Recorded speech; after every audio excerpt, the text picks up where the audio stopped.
If you could only eat one last meal before you died, what would it be? Death row inmate Nicholas Todd Sutton chose fried pork chops, mashed potatoes with gravy, and peach pie with vanilla ice cream. This is Death Row Diner. As usual, we're gonna start with the end and do the pie first. Last time we just bought the pie. Maybe next time I'll make it from scratch, but this time I'm using pre-made pie dough. I mean, almost every recipe for pie on the internet says open your package of pre-made pie dough, so this is how normal people do it, right? So anyway, open your package of pre-made pie dough and roll it out. I've got an 8-inch pie tin here where this dough is made for a 9-inch, so I'm just gonna put it on top here and trim off the edge so we don't have too much extra hanging off the ends. Then we're gonna put it inside our tin and squish it down in there. If I've learned anything about pies from GBB, it's that you don't want an SB. So we're gonna BB this PC at 350 degrees. I forgot the rice and peas, so it poofed up a little bit, but it'll be fine. It's a little bit more solid than it was before, so hopefully it won't get soggy. While it was in there, we prepared the pie filling, which in this case is gonna be peach, so we got 2 cans of peaches here, which might be a bit overkill, but it's not gonna hurt you to have a little extra peach pie filling. You could eat that stuff with a spoon. Then we've got just under a cup of sugar, a splash of vanilla, a TSP of lemon juice, a bit of cinnamon, a hefty pinch of nutmeg. Give it a good stir until all that's incorporated. Now sift in half a cup of all-purpose flour and stir that together until it's well incorporated. Then add 1.5 TSPs of butter. I'm using salted butter because, always a pinch of salt. Stir to combine. Now add your filling to the pie crust as much as it can handle. I'm using a slotted spoon here and draining out most of the liquid that the filling's been sitting in. I'm not sure if I'm supposed to add that or not, and again, to avoid the dreaded soggy bottoms, I'm going to take every step I can to make the inside as unliquidy as possible. Although I should remind you that I have absolutely no idea what I'm doing, so don't listen to anything I say.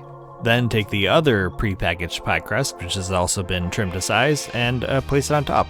Do your best to kind of crimp it around the edges. It's a little hard because the under crust is sort of baked a little bit already, so it doesn't fuse together. But get it as close as you can to make sure it doesn't leak out and explode everywhere. And again, as somebody who's never actually made a pie before, I just assume that's a thing that can happen. Give it an egg wash to help with browning, and also to help with not exploding, we're going to cut some slits in it with a knife. I've seen multiple different recipes call for multiple different bake times and temperatures, anywhere from 350 for an hour to 450 for half that time. I'm going to start low and slow. We'll do 350 for an hour, checking periodically to make sure it doesn't burn. And after cooking for, 45 minutes to an hour or so, it's looking pretty good. Nice and golden brown on the top. Not bad for a first attempt. For the pork chop, we're going to do what you should do with pretty much every kind of meat, and that's season it well in advance. Give it a nice sprinkling of salt and pepper, and let it sit for a good hour or so. Any longer than that, you might want to put it in the fridge, but, less than an hour at room temperature is totally fine. Also known as a dry brine, it'll season the meat all the way through, and, that way it's not just salted on the outside. For the mashed potatoes, we're using Yukon Gold potatoes here. They're really good for mashing. They tend to not get super gummy and starchy even when using a hand blender. So peel them and chop them. Add them to a big pot, fill with water, and bring to a boil. Add some salt and let them cook for 20 to 30 minutes, depending how long it takes for them to become soft and fall apartable. For the pork chop, we're going to do a shallow fry, so break out a cast iron pan and fill with a thin-ish layer of oil. Then crank the heat and let the oil get up to about 350 degrees. Now we're going to make our dredge for the pork chop, so take about a cup of flour, a pinch of salt, a pinch of pepper, some paprika, some garlic powder, and about 1/3 of a cup of cornstarch, and whisk it all together. Now that the pork chops have absorbed the salt, dry them off with a paper towel. Then put them in the dredge, toss them around, and really squish it in there. You want to make sure that they get really good and coated. For the gravy, I'm going to use these chicken stock cubes that I made based on Helen Rennie's stock recipe. Basically, you make chicken stock, then you clean out all the fat, then you boil the dickens out of it until it reduces down to about 1/4 or 1/6 of the original size. which basically gets rid of a lot of the water content and concentrates the stock flavor. And then you pour that into ice cube trays, freeze them, and then once they're frozen, collect them all in a freezer bag, and you can use them whenever you want.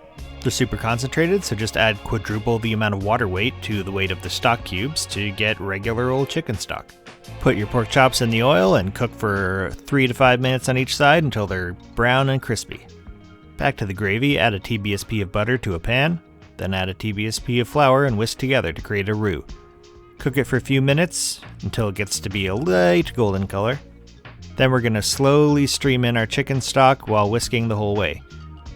At the start, it's going to get clumpier when we add the liquid, which seems like it shouldn't make sense, but the more you add, the smoother and more liquidy it'll get. Then continue to cook for 5 minutes or so until it thickens. After the pork chops have been flipped once or twice, they should be looking brown and crispy. Take them out and let them rest on a wire rack.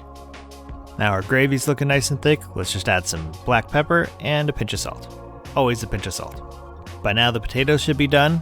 Drain them, add them back to the pot, add some butter, some milk, and get your hand mixer ready. Mythical Kitchen did a Myth Munchers episode about mashed potatoes and concluded that using a hand mixer for mashed potatoes is totally fine, so I'm going to keep doing it. Add salt if you need to, but if you salted the water enough, you might not need it. Now that everything's ready, it's time to plate up. And there we have it. You know, I wasn't expecting a whole lot from this. It seemed a little bit basic, but I gotta say, this really hit the spot. Fried chicken gets all the love, but a fried pork chop is pretty darn good. And mashed potatoes with gravy might be one of the best foods there is. No need for any pesky green vegetables or anything like that.